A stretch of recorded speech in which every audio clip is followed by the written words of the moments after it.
Olá, boa noite. Bem-vindos a esse novo canal que é chamado Languagephone, a.k.a. Languages are Fun.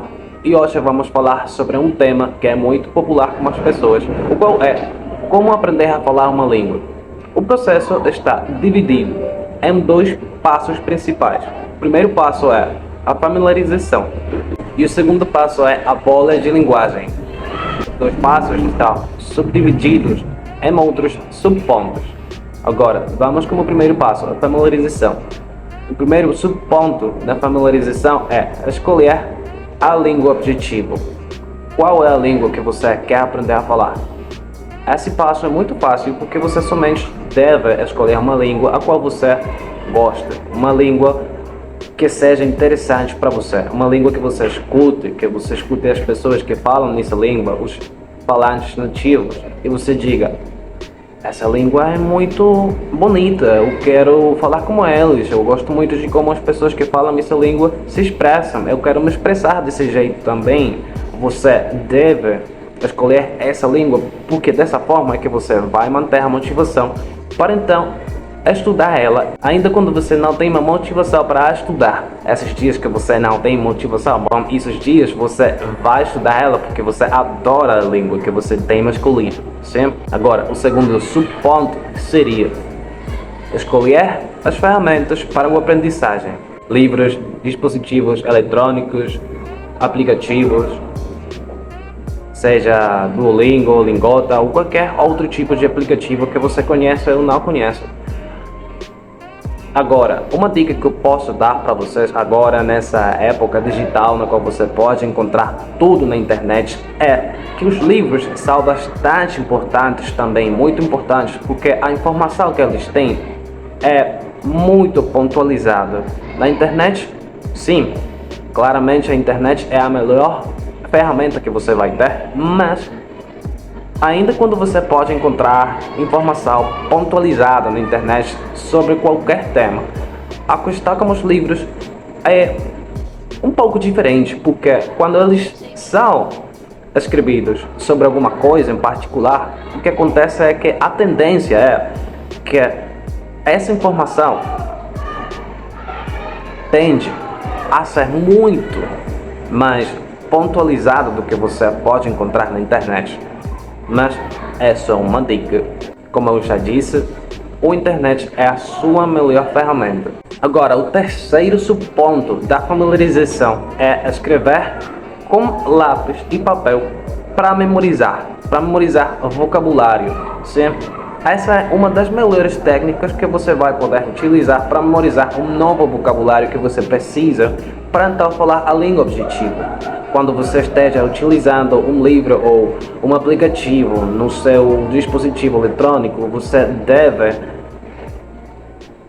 escrever os exercícios que os aplicativos dão para você, para então dessa forma se relacionar, se acostumar com a gramática da língua objetiva e aprender o vocabulário. E por que é que escrever com lápis e papel é uma melhor ferramenta, é uma melhor técnica que é somente ler, por exemplo? Bom, quando nós estamos lendo alguma coisa, nós somente estamos utilizando o que é a nossa visão, o nosso sentido da visão. Mas quando nós estamos escrevendo alguma coisa, nós estamos utilizando o que é o nosso sentido da visão e o nosso tato.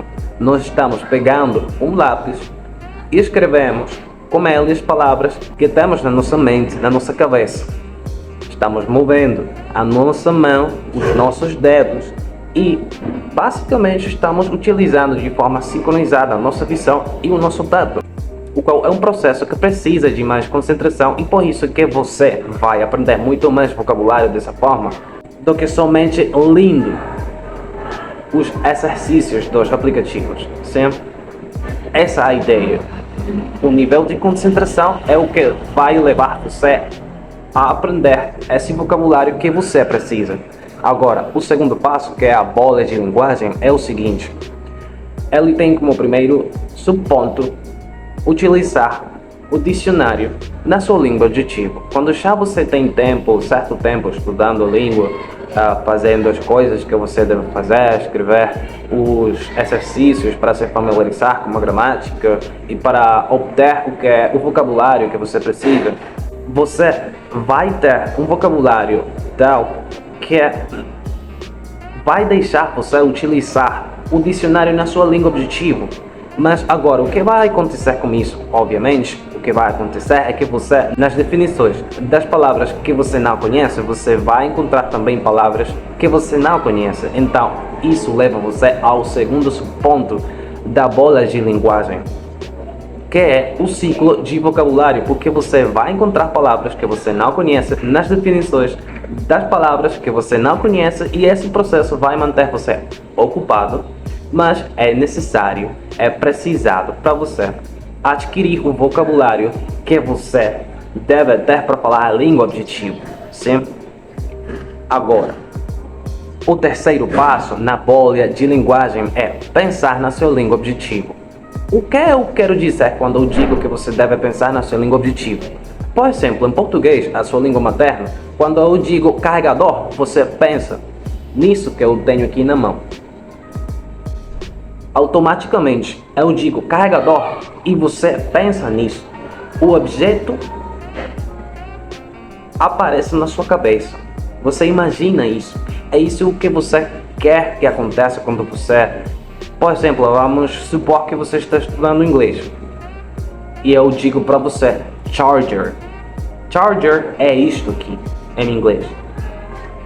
E o que eu tenho dito no português é o que você quer que aconteça na sua cabeça quando eu diga a palavra charger em inglês. Quando eu diga charger, você deve pensar nisso aqui que eu tenho na minha mão. Mas o que acontece, em realidade, é que a maioria das pessoas que estão estudando uma nova língua é que quando elas escutam uma palavra, nesse caso agora mesmo, charger, elas vão pensar na palavra na sua língua materna, que é carregador. Ah, charger, carregador. E então é que vão pensar no objeto que eu tenho na minha mão. Mas o que você quer que aconteça é o que acontece quando eu digo a palavra em português. Carregador, isso aqui. Charger, apague o passo do meio. Não diga carregador na sua cabeça. Relacione a palavra charger como objeto. Relacionar a simbologia, a palavra, com a imagem. Essa é a chave para o seu ponto final, que é a fluência. Dessa forma, quando você pode relacionar as palavras como os objetos e situações que têm que ser relacionados com as palavras, você vai ter a fluência precisada para falar a língua que você quer falar. Bom, gente, isso tem sido tudo pelo vídeo de hoje. Se você achou importante essa informação que eu tenho dito aqui nesse vídeo, por favor, me deixe um like abaixo e nos vemos no próximo vídeo. Tenham boa noite.